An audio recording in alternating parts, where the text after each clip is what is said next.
असेल तर क्रिया होते बेरजेची. संख्येचे जर समान चिन्ह असेल तर क्रिया होते बेरजेची आणि येणाऱ्या उत्तराला मोठ्या संख्येचं चिन्ह येतं. आणि इथं संख्येचे चिन्ह जर विरुद्ध चिन्ह असेल, म्हणजे एक अधिक आणि दुसरी संख्या वजा असेल, तर त्यावेळेस त्या संख्येची वजाबाकी होते. बघा, विरुद्ध चिन्ह म्हणजे काय, तर एक अधिक एक वजा किंवा एक वजा एक अधिकचं चिन्ह अशी असणारी संख्या. ठीक आहे, हे लक्षात घ्या. तुम्हाला या ठिकाणी एक संख्या अधिक मध्ये दिली किंवा दुसरी संख्या वजा मध्ये दिली, तर त्यावेळेस तुम्हाला काय करायची आहे, क्रिया करायची आहे वजाबाकीची. किंवा एक संख्या वजाची आहे आणि दुसरी संख्या कशाची आहे, अधिकची आहे, त्यावेळेस तुम्हाला काय करायचंय, वजाबाकीची क्रिया करायची. आणि यामध्ये सुद्धा सेम नियम आहे की जो येतं उत्तर, येणाऱ्या उत्तराला मोठ्या संख्येचं तुम्हाला काय द्यायचं आहे, चिन्ह द्यायचं आहे. मग अशा पद्धतीने तुम्हाला काय करायचं आहे, त्या ठिकाणी प्रोसेस करायची, क्रिया करायची. आपण जे उदाहरण घेतले त्या उदाहरणांचे उदाहरण आपण या नियमानं सोडून पाहणार आहोत.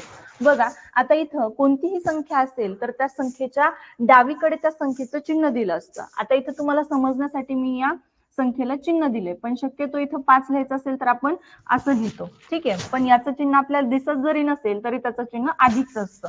ठीक आहे, मग अशा पद्धतीनं आपल्याला फक्त संख्येचा विचार करायचा. बघा, इथं अधिकचे 5 आहेत, अधिकचे 4 आहेत, म्हणजे काय, समान चिन्ह आहेत. काय आहेत, समान चिन्ह आहेत. दोन्ही संख्या अधिक अधिकच्या आहेत, तेव्हा आपण क्रिया कशाची करायची बाळांनो, बेरजेची करायची. आणि बेरजेची क्रिया केल्यानंतर येणाऱ्या उत्तराला मोठ्या संख्येचं चिन्ह द्यायचं.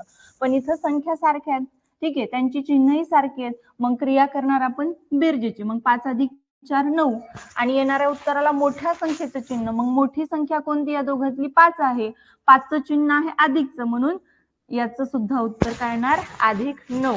ठीक आहे, आता हे अधिकचं चिन्ह तुम्हाला मी नियम शिकवत आहे त्याच्यामुळे मी इथं काय केलेलं आहे, दिलेलं आहे.